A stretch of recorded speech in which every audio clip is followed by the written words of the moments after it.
मुख्यमंत्री अशोक गहलोत ने कैबिनेट की मीटिंग में बड़ा फैसला लिया है। प्रदेश में जितनी भी मल्टी स्टोरी बिल्डिंग है, अब उनमें जलदाय विभाग की तरफ से पेयजल मिलेगा। किस तरह से तैयारी है, किस तरह से कनेक्शन मिलेगा, समस्या कैसे दूर होगी, बात करते हैं हम जलदाय मंत्री डॉक्टर महेश जोशी से। लंबा इंतजार था महेश जी, काफ़ी समय लगा, कई बार आश्वासन दिया आपने, कई बार तारीखें बदली गई, लेकिन अब ये पॉलिसी बन गई है। क्या कहेंगे आप? निश्चित रूप से, क्योंकि जब पॉलिसी बनती है तो बहुत सारे स्तरों से निकलना पड़ता है। उस पॉलिसी को मंजूरी हर बहुत सारे स्तरों से दिलानी पड़ती है। पॉलिसी बने और फिर वो कहीं कोर्ट कचहरी में अटक जावे, ऐसा भी तो हर डिपार्टमेंट का ध्यान रखना पड़ता है। विधि विभाग से भी राय लेनी पड़ती है, उनके हिसाब से उसके अंदर संशोधन भी करने पड़ते हैं। तो आज मुझे इस बात की खुशी कि हम एक पॉलिसी बना पाए हैं और मेरे हिसाब से इस पॉलिसी से बहुत जल्दी लोगों को फ्लैट्स में भी पेयजल मिलने लगेगा।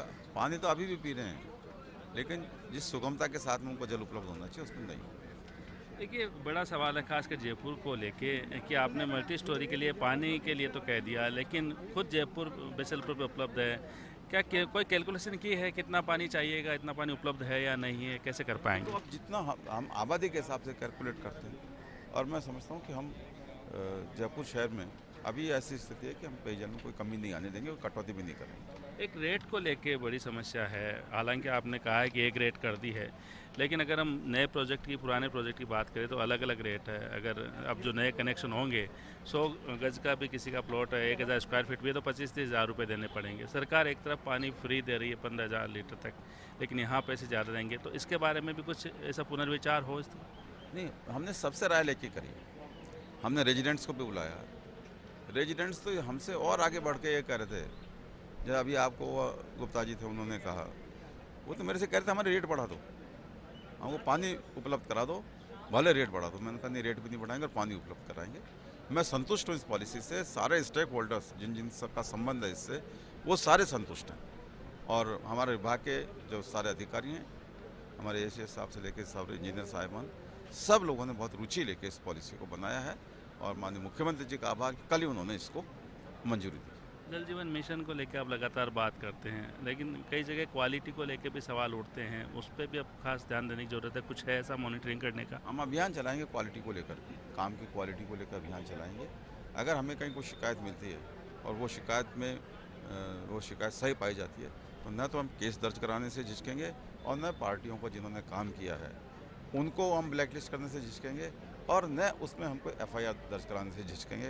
काम क्वालिटी का होना चाहिए, अच्छा काम होना चाहिए। प्रधानमंत्री नरेंद्र मोदी के कल के बयान को लेके आपने कहा कि मुख्यमंत्री पे जो टिप्पणी की थी वो उचित नहीं थी।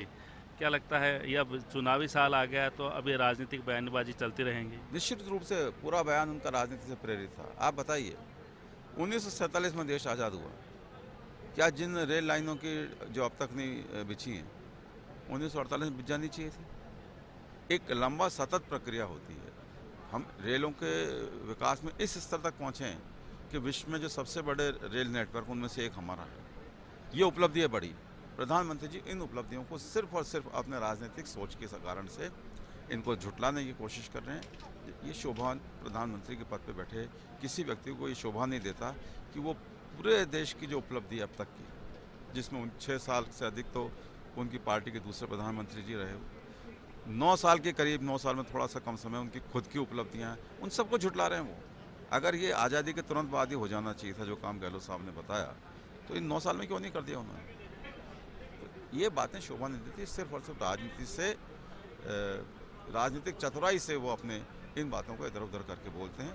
जनता सब बातें देख रही है। संजीवनी मामले में जो एसओजी का मामला है, उसके खिलाफ गजेंद्र सिंह की गिरफ्तारी पर रोक लगी है, कोर्ट गए हैं।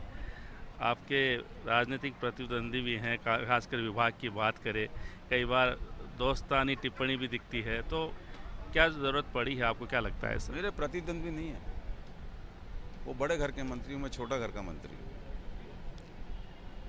मैं उनसे उम्मीद करता हूँ कि वो राजस्थान की जनता को उसका हक दिलाएं। राजस्थान की जनता को वो मंत्री बने हैं। आज मैं जयपुर से मंत्री हूँ, कुछ तो मेरे से जयपुर वाले उम्मीद करते हैं कि भाई ठीक है, मंत्री तो पूरे राजस्थान का है, लेकिन थोड़ा बहुत 19-20 के जयपुर को महत्व देवे। हम उनसे उम्मीद करते हैं कि राजस्थान को थोड़ा महत्व दे। वो तो हमेशा राजस्थान को नीचा दिखाने में लगे रहे। जो पैरामीटर्स बनाए जेजेएम के, उसमें राजस्थान कैसे नीचा दिखाया जा सके, ऐसे पैरामीटर्स बनाए हैं। तो मैं उनसे ये कहना चाहता हूँ, मेरी मांग है उनसे कि राजस्थान को पेयजल के मामले में जो राजस्थान का हक है वो दिलवाएं।